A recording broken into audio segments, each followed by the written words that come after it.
माझं नाव अनुष्का रामचंद्र जोरकर. मी इयत्ता 5वी शिकते. माझ्या शाळेचे नाव जिल्हा परिषद शाळा पुणे. मी आज माझ्या भाषणाचे विषय विश्वपीडिका माझी जाऊ यांच्याविषयी काही मी 2 शब्द बोलणार आहे.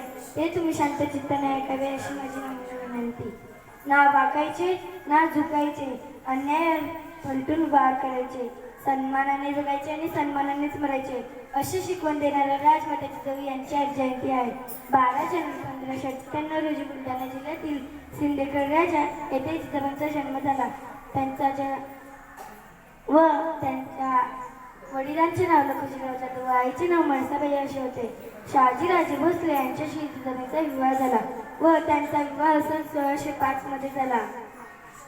रयतेवर अन्याय अत्याचार पाहून जिजाबाईंना नेहमी वाटे की आपल्या लोकांचे राज्य म्हणजे स्वराज्य असायला हवे. हिंदवी स्वराज्याचे तेजस्वी स्वप्न जिजाऊंनी पाहिले होते. त्यांनी पुत्र शिवबाला लहानपणापासून शौर्याची पराक्रमाची कथा सांगून घडवले.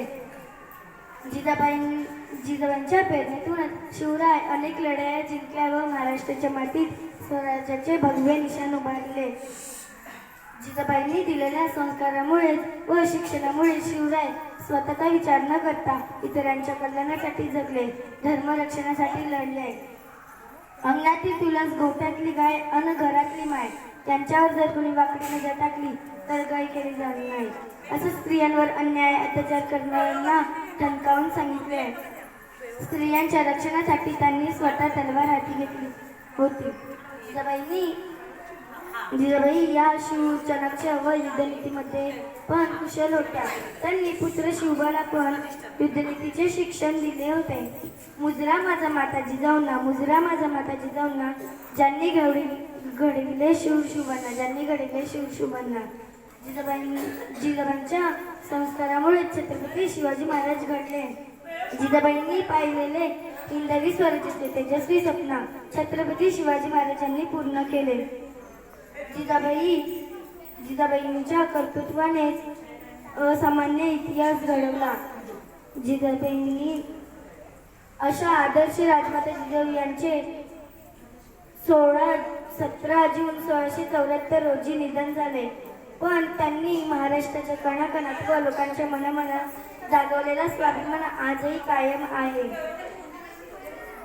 जिजाबाईंनी कार्य व इतिहास लिहिलेले आजही आपल्या सर्वांसाठी प्रेरणादायी आहे. तुमच्या शौर्याची गाथा इतिहासाच्या पानपाणी, धन्य राजमाता जिजाऊ महाराष्ट्राची स्वराज्य जननी, सदैव होई नतमस्तक आदराने जिजाऊ तुमच्या चरणी, तुमच्या चरणी धन्यवाद. जय हिंद, जय महाराष्ट्र.